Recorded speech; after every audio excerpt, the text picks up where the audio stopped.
at Westwoods, and I am just excited and honored to just be chatting with you guys, especially the parents here, as we are navigating all these crazy things. And my topic is about thriving in parenthood. If you didn't get to check last week's video, I talked a lot about survival versus thriving, and the overarching theme of all of this is that we weren't made to survive; we were created to thrive. And then you know what?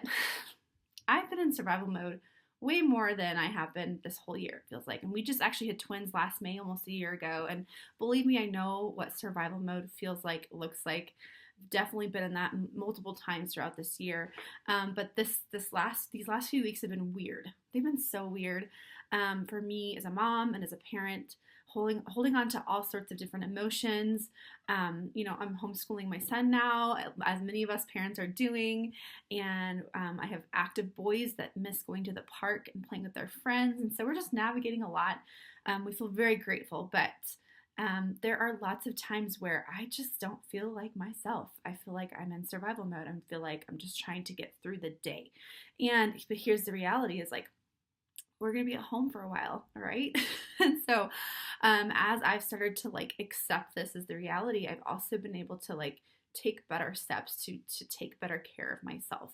And last week we talked about taking mental pictures and how gratitude changes our attitude. And I feel like when we can step into gratitude and be grateful for what's happening around us in our homes, with our children, with like the things that are happening, like that's when we can like pause and actually say, okay, I'm not well, I'm in survival mode.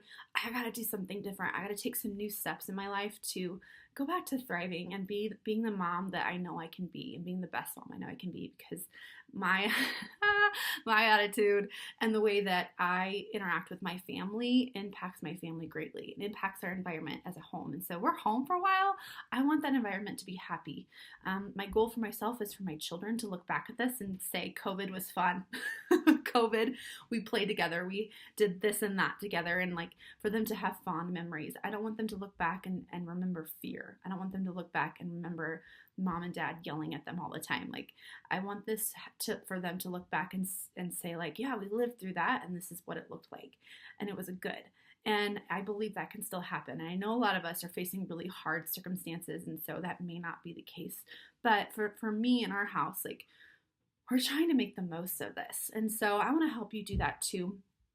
So one of my jobs is I get to encourage moms and women through health and fitness. And I would like to talk a little bit about that today because I think it plays a huge role.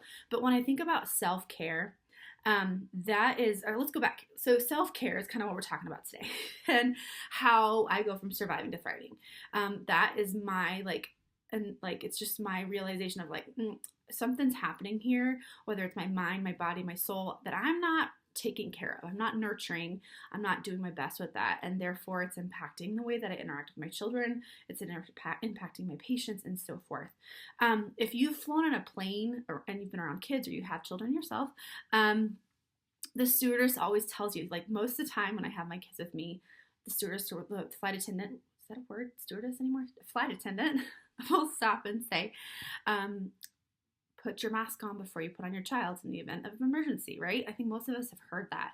And I don't think any of this is new, like you have to take care of yourself, right? Like that's not new news, but I always think about that. And it's so easy to attend our children's needs first before our own. It's so easy to like say, oh my gosh, we're panic, emergency, hurry, put this mask on. And then we realize that we haven't put our own on. And so that's my challenge for you today. And that mask, putting your mask on, is self-care.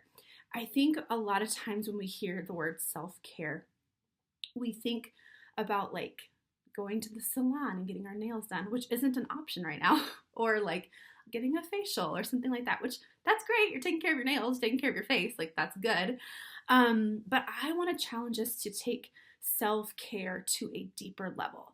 I'm always also going to just go as far and say like self-care isn't always easy, especially for me. Like the things that I need to do in my life personally for self-care to be a good mom, to be the better mom that I can be, takes work.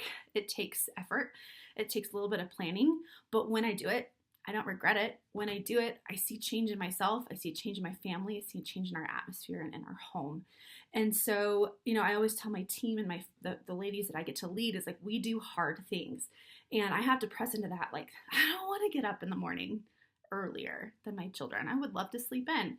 And just to be completely honest, I've been sleeping in over the last week and a half, and I can totally tell, like, I am a mess. I'm in reactive mode all the time. And so this morning and over the last few days, I've just been preparing myself. I'm waking up on Monday. We did it. I woke up and I feel amazing. I'm a new woman.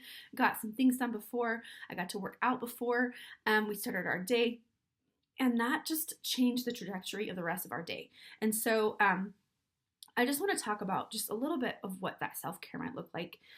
Because self-care could be something as simple as, getting your watercolors out and painting. I'm a creative person, so I love to do that. Self-care could be like going for a walk. But I think we have to realize that when we say self-care, we're talking about total body. We're talking about mind, heart, soul, and your actual physical body. And so what does that look like?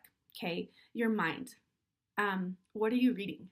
Last week I shared some resources of some books just to help us through this time. Your body. Okay, I'm an advocate for this. I'm an advocate for exercise and movement, whether that's a walk or a run or some kind of workout program or just some stretching. Like, moving your body is going to give you endorphins, and endorphins make you happy. And guess what? Happy people don't kill their children. Thank you, Elle Woods. But it's true. When I work out and I like move my body, I'm a different mom. I have a better perspective. I have more patience. I'm a big advocate for that.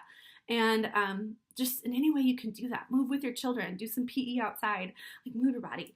The other one is soul. Like, this is the most important one to me. Your soul, like, what are we doing to tend to these precious souls that the Lord has given us? There's been seasons in my life that I feel like I'm just taking like tiny bits, but I'm not really like getting the goodness that He has for me. Like, this morning I was reading in Psalm 37:23, the Lord makes firm the steps of the one who delights in Him. Though he may stumble, he will not fall, for the Lord upholds him with His hand. And when we spend time with Jesus, when we spend time in the Word, when we listen to worship music or just praise, like, we're taking delight. We're saying, Lord, I need you. I surrender to you. I want more of you. And guess what? He's with us and He fills us, and He is our ultimate soul care, right? And He's given us these bodies. This is His house. He wants us to take care of ourselves. And so, for us, that might, like, for me, it looks like waking up early. That's not easy. For me, it looks like working out. That's not easy. For me, it looks like eating a vegetable. Not easy. I'd rather eat the pizza, which isn't bad, but you gotta have some veggies too. You gotta drink some water. So I'm not saying you need to add all these things to your life, but if I can encourage you to stop and take a moment to take care of your body, your mind, your heart, and your soul just a little bit better, I know that is going to impact your parenting greatly.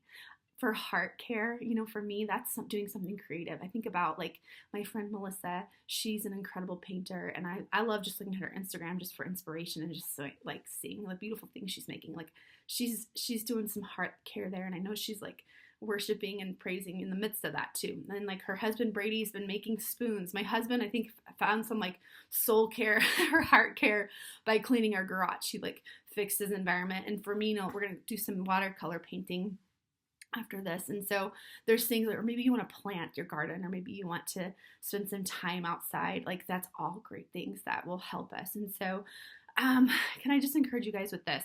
When we're in survival mode, I think that we often go into blame mode. We can blame our children, we can blame our surroundings, we can blame our environment, we can blame our spouses.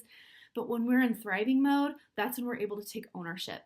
And so I want to help us take ownership. We can only take care of ourselves. So let's do that. Let's do that well. And again, I know we're overwhelmed and there's a lot of things to do, and our to-do lists are blowing up, and I don't want to add more to your to-do list.